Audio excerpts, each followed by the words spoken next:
Hey everybody, Peterson here with Creekside Marketing. In this video, I'm going to be showing you how to set up your campaign settings in order to give yourself the best chance of getting great results for a new campaign in a new account with very little or no conversions.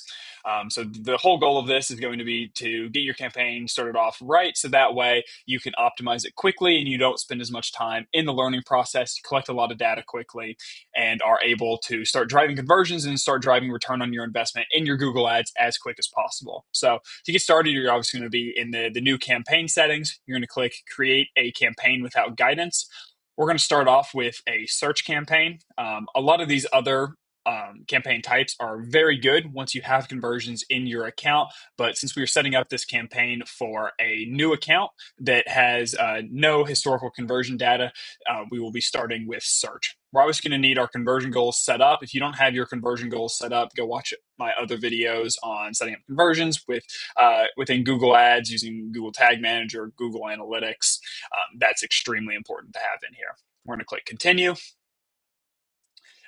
If your main goal for this campaign is to get people to fill out lead forms, make purchases on your site, we're obviously going to be doing website visits. If it is phone calls, then obviously we're going to select phone calls. In this example, we will just be doing website visits. You can obviously have both, as I just showed.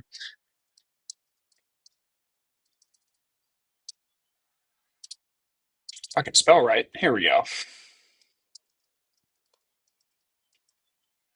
Click continue. And it's always helpful to name your campaigns based on what you'll be targeting inside your ad groups that will be inside that campaign. This video will not be reviewing how to set up your ad groups or set up your ads. So be sure to go watch my other videos on creating good copy, finding good keywords, etc.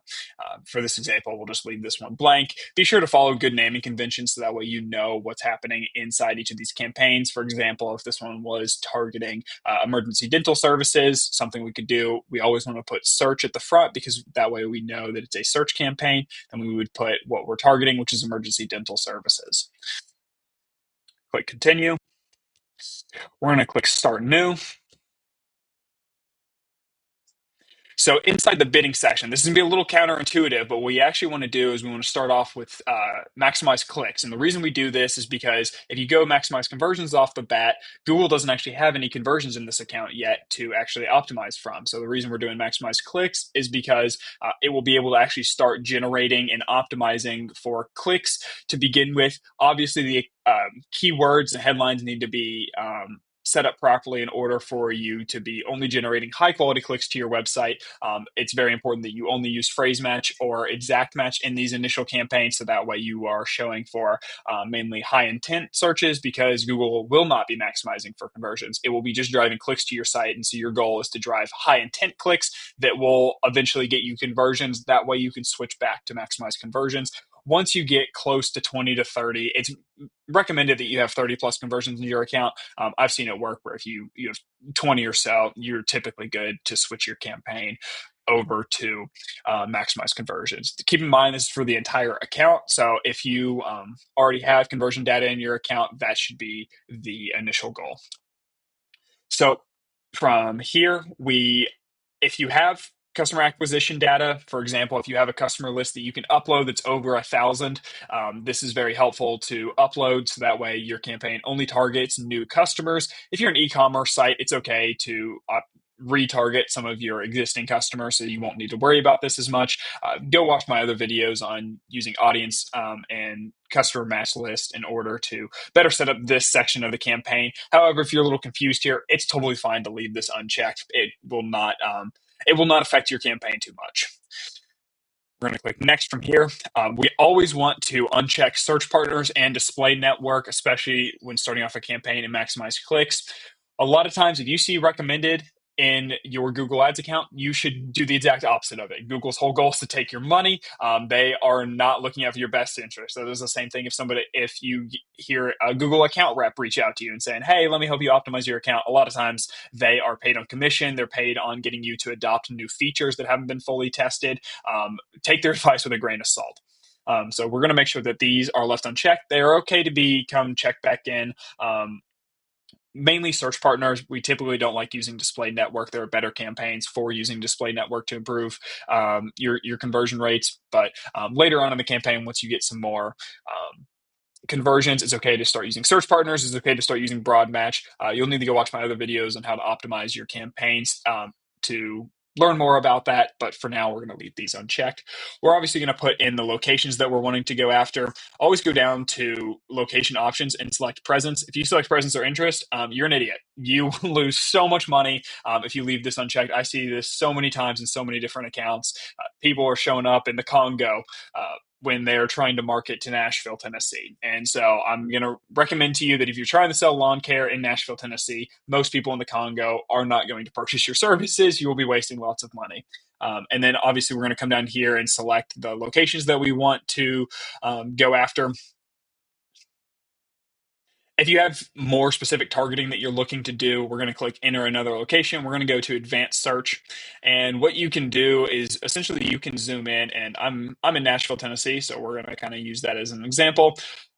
If you don't want to just target a certain radius around your location, a lot of times for the local service businesses that I work with a lot, we'd like to do no more than 20-mile radius. A lot of times 10-mile radius is the best option to use because you've got a lot of competitors in your area, a lot of people spending on money. The people that are most likely to convert to you are typically closer to your business because they trust you as a local business. So,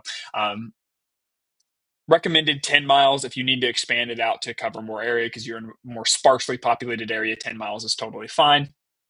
If you're wanting to go after very specific locations, either if you have a list of like zip code cities, you can just go ahead and copy and paste them in here. You can also add them in bulk right there. Or if you don't really know where you want to go after, you can toggle on select all areas. I like to show by county. Zip code is also an option as well if we want to get a little bit more specific. But as we scroll around here, you can select both cities to target, counties to target, or exclude. So, for example, if we're wanting to go after Williamson County, but we do not want to show up in Nashville, Tennessee, we can exclude this area. So that way, people that are traveling in from Nashville to Franklin and then back to Nashville and searching us up, Google will still see that they were in here and may potentially show them an ad. So if we exclude nearby areas, this helps cut down on bad search traffic. So we'll click save here. And obviously, you can get a little bit more precise. I'm not going to spend too much time on that portion. If you have other languages that you like to go after that most of your target demographic speaks, you can type those in here. Make sure you're very specific about this. Don't just put in the languages that some of your customers speak because most of the time when you're first starting up a new campaign, you don't have the budget to go after everybody. So you should narrow in on the target customer that is most likely to convert. So we're going to leave this one as English. I always recommend going in and adding some audience segments just to track. A lot of times it's very helpful to track website visitors. So if we go down here, select website visitors, tracking how visitors to your website are performing is a great way to see how your campaigns are doing, going back out to browse. If you have any specific demographics that you're wanting to target outside of the typical age and gender, I would just go through and basically take your time, kind of walk through some of these, see if there's anybody that would be interesting to track for your business that you've found as a general trend outside of Google Ads. I would recommend selecting them here. We will just be observing them, so it won't be targeting. It's just for collecting data purposes. Definitely recommend leaving this as observation. Targeting will narrow down our total addressable market for these ads a little bit too much. We can worry about optimizing for audiences later on. For now, leave it as observation. Select up to 20 would be my recommendation. You can definitely select way less than that or more than that. That's just kind of a general rule of thumb. If you can find that many different audiences to track, that would be interesting to see how, say, married couples versus single people perform when they see your ads. That'll just be useful. It won't be useful for optimizing the campaign right now. It'll be useful later down the line. Always leave broad match keywords off. Um, as you'll see here, we can't even turn it on because we're not maximizing conversions. But if you have decided to leave on maximize conversions because you already have conversions in your account, I would still leave this off because we need to figure out what high intent searches to actually go after first and get a lot of conversions into this actual campaign before going broad match. Coming down here, I always leave automatically created assets off. Google, I've seen some really funny ones of people that it's like, Google find something on your website where you have a blog about how a competitor is unreliable, and then it'll put unreliable lawn care near me as one of your headlines because it found that on your website. So be very careful if you do decide to turn this on. I recommend turning it off, and then that way you have full control over what you are showing to people. We can go down into more settings. We always like to leave this the same. Start and end dates, not very important unless you're looking to schedule this campaign. Ad schedule, this is very important if you are a business that's looking for phone calls. Make sure you schedule the ad for only when you can pick up the phone, because you will be getting phone calls after hours, and those people are not likely to convert. So setting this ad schedule to be during your specific business hours is very helpful. If you're looking for purchases, don't really need to set an ad schedule. If you're looking for form submissions, this can kind of go either way because you did collect their information. You can call them back later. But a general rule of thumb is being able to call back somebody within the first 5 minutes of submitting a form. You're 80% more likely to close them. So I would definitely recommend putting an ad schedule, especially if your budget is limited. Campaign URL options, we can leave that off.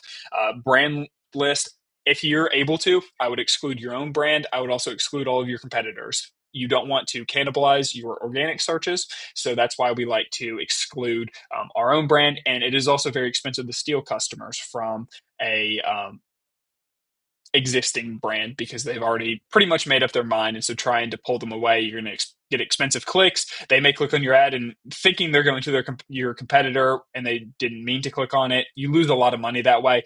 If you have a larger budget, then starting to set up competitor campaigns as their own individual campaigns is very helpful. But I definitely recommend excluding your competitors here as well as in your negative keywords on the side.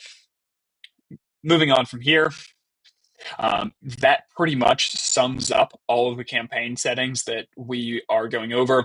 I don't want to make this whole video about how to set it up from start to finish. I wanted to really narrow in on our campaign settings. So please be sure to go and watch my videos that revolve specifically around setting up ads, specifically around choosing keywords, where I dive a lot more in depth into those subjects. I hope this video helps. Best of luck with your new campaign following this strategy. If you have any questions about it, feel free to ask me, reach out to me. I'm more than happy to answer any of your questions, and I hope this video helps. I'll see you in the next one.